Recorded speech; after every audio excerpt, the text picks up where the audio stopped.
Uma inteligência artificial da OpenAI encontrou uma falha que ninguém conhecia. Saiu de um ambiente que não tinha acesso à internet e invadiu a infraestrutura da Hugging Face. Isso aconteceu de verdade. Só que não, o GPT 5.6 não acordou, ganhou consciência e simplesmente decidiu fugir. O que aconteceu é muito, mas muito menos cinematográfico e, para mim, muito mais importante. A IA, ela recebeu uma meta. Quando o caminho normal que ela estava percorrendo não funcionou, o que ela fez? Ela encontrou outro caminho. E esse outro caminho atravessou uma falha inédita. Credenciais estavam expostas, servidores e, no fim, chegou a dados de produção de outra empresa. A própria OpenAI chamou isso de um incidente cibernético sem precedentes. E aí, no dia 28 de julho,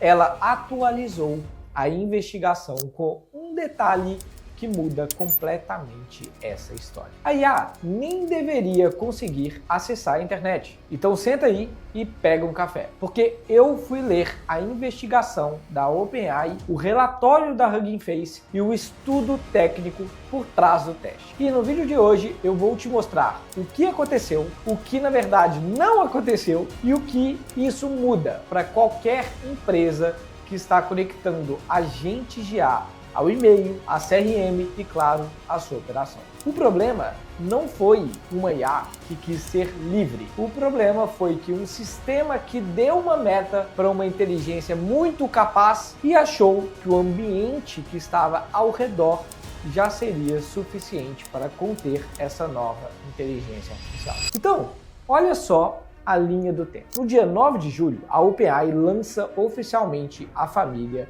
GPT 5.6. O Sol foi apresentado como um modelo capaz de pesquisar, usar ferramentas, operar computadores e executar trabalhos complexos de ponta a ponta. Uma semaninha depois, no dia 16 de julho, a Hugging Face publicou um comunicado de segurança muito fora do normal. Para quem não conhece, pessoal, e não é desse mercado de IA, a Hugging Face é uma das plataformas mais importantes para modelos de IA, bases de dados e aplicações de inteligência artificial do mundo todo. Olha só, nesse comunicado, ela revelou que uma parte da infraestrutura de produção tinha sido invadida. Só que o ataque dessa vez tinha uma característica inédita no mercado. Esse ataque ele tinha sido executado de ponta a ponta por um sistema autônomo de agentes de inteligência artificial. Então a Hugging Face viu milhares de ações que estavam em ambientes temporários, movimentação entre servidores e também as coletas de credenciais. Naquele momento, a Hugging Face ainda não sabia publicamente qual modelo já estava por trás do ataque. Olha que doideira. E aí, 5 dias depois, a OpenAI publica a resposta. E aí sim veio a confirmação. O sistema era movido por uma combinação de modelos da própria OpenAI. Entre elas estavam o GPT 5.6 Sol e um modelo interno de pesquisa ainda mais capaz. Eles estavam com parte das recusas de cibersegurança reduzidas, porque o objetivo do teste era medir até onde eles conseguiam ir. Agora preste atenção no contexto, porque é aqui que muita notícia começou a distorcer a história. A OpenAI não pediu para a IA invadir a Hugging Face, tá? É bom deixar isso bem claro no vídeo. Ela estava rodando uma avaliação chamada Exploit Gym. Esse teste mede se um agente consegue transformar uma vulnerabilidade real em um ataque que realmente funciona. O agente tinha uma meta estreita: resolver o desafio pelo qual ele foi configurado. O ambiente desse agente deveria ser altamente isolado e não tinha acesso à internet. O único caminho permitido era um sistema interno usado como intermediário para ele instalar pacotes. Era como, por exemplo, fazendo uma analogia, uma sala fechada com uma pequena abertura para receber o material controlado. E foi justamente essa abertura que a IA investigou. Encontrou uma vulnerabilidade Zero Day no Artifactory, que era o software usado como intermediário para esses pacotes.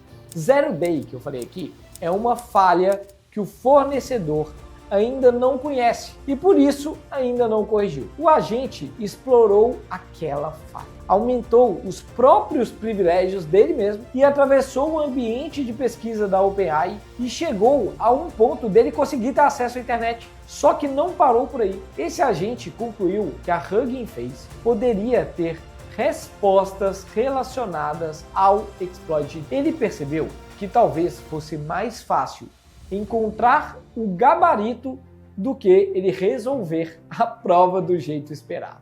Muita gente já fez isso na época da escola. Só que aqui que a história começa a parecer menos com ficção científica e mais como aquele aluno extremamente capaz tentando roubar o gabarito da escola.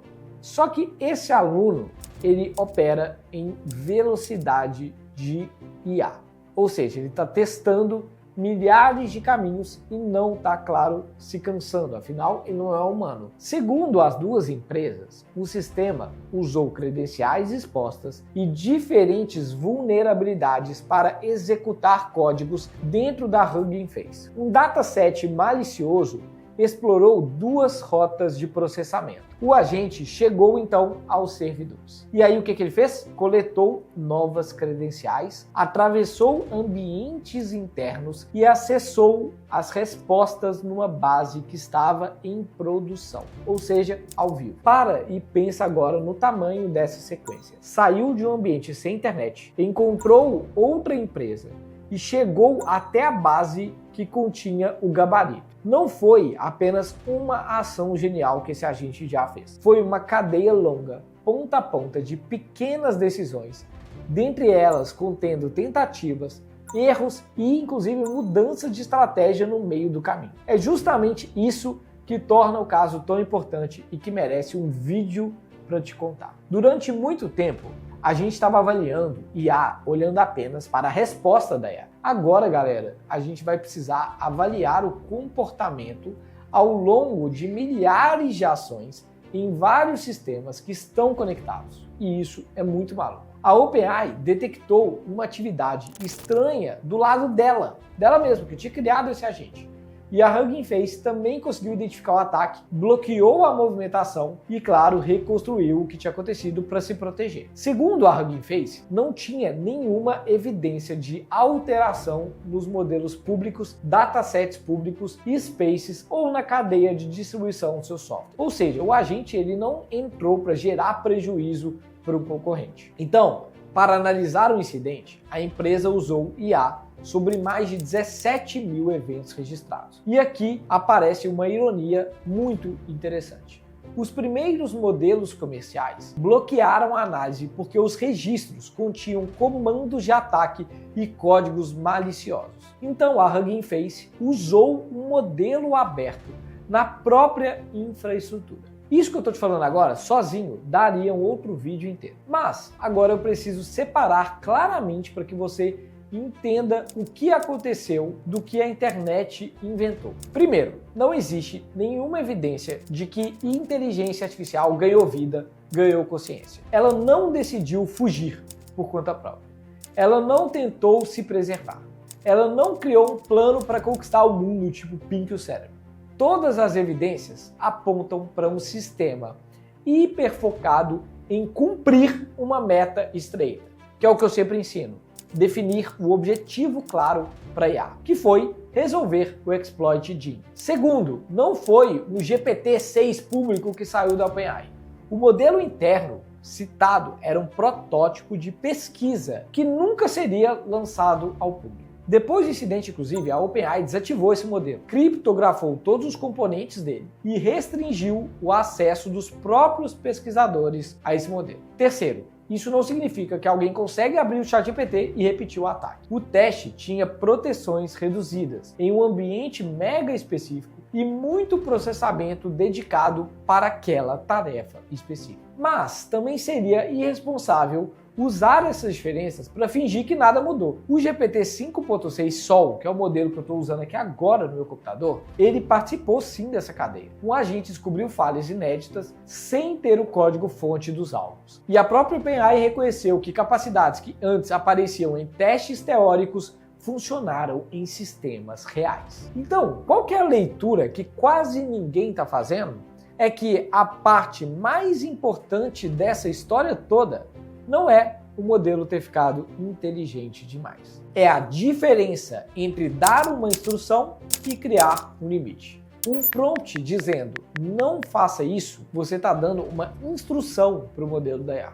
Uma credencial que não permite, aí sim você está estabelecendo limites para a sua inteligência artificial. Uma mensagem dizendo não envie sem minha autorização é uma instrução, você pode colocar ali no prompt. Só que quando você cria um sistema que tecnicamente exige a sua aprovação antes de enviar, aí sim é o limite que você está estabelecendo para o sistema. E muita empresa ainda está tentando proteger os seus agentes apenas com instrução, quando deveria estar protegendo com arquitetura de IA. Eu vejo isso acontecendo toda hora, principalmente nas pequenas e médias empresas brasileiras. A empresa vai lá, conecta o agente ao Gmail, ao Drive, ao CRM e ao seu banco de dados. Depois escreve no prompt que ele deveria ser cuidadoso. Só que ser cuidadoso não é permissão técnica. Se o agente de IA que você criou recebeu uma meta e dentro dessa meta ele tem acesso de administrador, o risco não está apenas no que ele sabe, está no que ele consegue hoje já executar. Imagina, por exemplo, vamos fazer analogia, tá? Um agente comercial que tem a missão de recuperar leads parados. Ele precisa ler o CRM, talvez precise preparar o e-mail, mas ele realmente precisa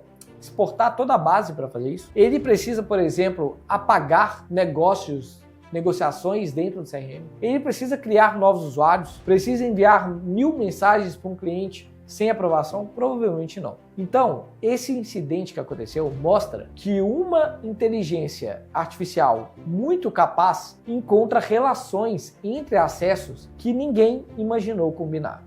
Uma permissão pequena em um sistema, somada a uma credencial esquecida em outro sistema e uma integração mal configurada em um terceiro sistema, pode virar um caminho inteiro para essa IA explorar. E um caminho que muitas vezes você nem queria que acontecesse. Então, eu quero te dar aqui 5 decisões práticas para aplicar na sua empresa agora mesmo e você sair desse vídeo com algumas lições importantes. A primeira é criar uma identidade separada para cada agente. Não conecte um agente usando a conta pessoal do dono, do diretor ou do administrador. Crie um fluxo específico com função e acesso próprio. Assim, você sabe exatamente o que ele fez e consegue desligá-lo sem parar uma pessoa ou uma empresa inteira. A segunda decisão é trabalhar com o menor acesso possível. Se o agente precisa ler 3 colunas do CRM, ele não precisa ser administrador do CRM. Se ele precisa preparar um e-mail, isso não significa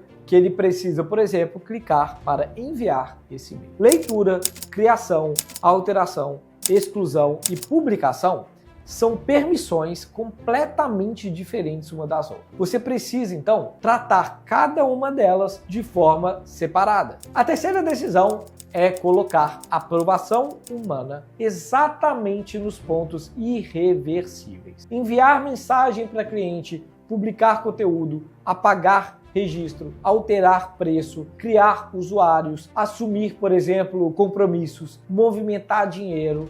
O agente ele pode pesquisar, preparar, comparar e recomendar sozinho. Mas essas ações externas que representam altíssimo impacto de negócio, elas precisam atravessar uma barreira real de aprovação. Não pode ser apenas uma frase no prompt. A quarta decisão é parar de deixar credencial espalhada. Chave de API, token e senha não podem ficar em arquivo que o agente lê sem nenhuma necessidade. Use as credenciais específicas que tenham necessariamente escopos limitados, validades curtas quando possível e possibilidade de revogação imediata. Se uma única chave abre a sua empresa inteira, você não tem uma chave. Você está criando uma porta que não tem absolutamente nenhuma divisão interna para o agente de IA trabalhar. E a quinta decisão é monitorar o comportamento desse agente, não apenas a resposta final. Registre quais ferramentas usou, quantas ações o agente executou, quais dados ele está consultando e onde que ele está falhando. Depois você pega quais padrões devem desligar a operação automaticamente.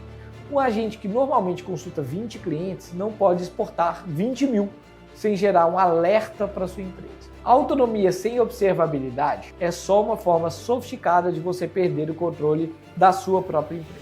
Se você lidera uma empresa, eu faria uma auditoria simples dos próximos 30 dias. Na primeira semana, você deve listar os agentes e as ferramentas que estão conectadas nele. Na segunda, você deve remover as permissões que não são essenciais para esse agente trabalhar. Na terceira semana, cria aprovações reais para as ações que são irreversíveis na companhia. Na quarta, simula um erro e veja se consegue interromper e reconstruir o que aconteceu de errado. Se você não consegue responder quem fez, com qual acesso e com qual sistema, e claro, como desligar, o agente não está pronto para operar de forma autônoma e no piloto automático na sua empresa. E olha só, a conclusão correta desse caso não é parar de usar agentes de IA. Muito pelo contrário, a mesma capacidade que encontrou uma falha inédita pode ajudar uma equipe de segurança a encontrar o problema antes mesmo do criminoso. A mesma autonomia que cria os riscos com acesso demais também cria uma vantagem absurda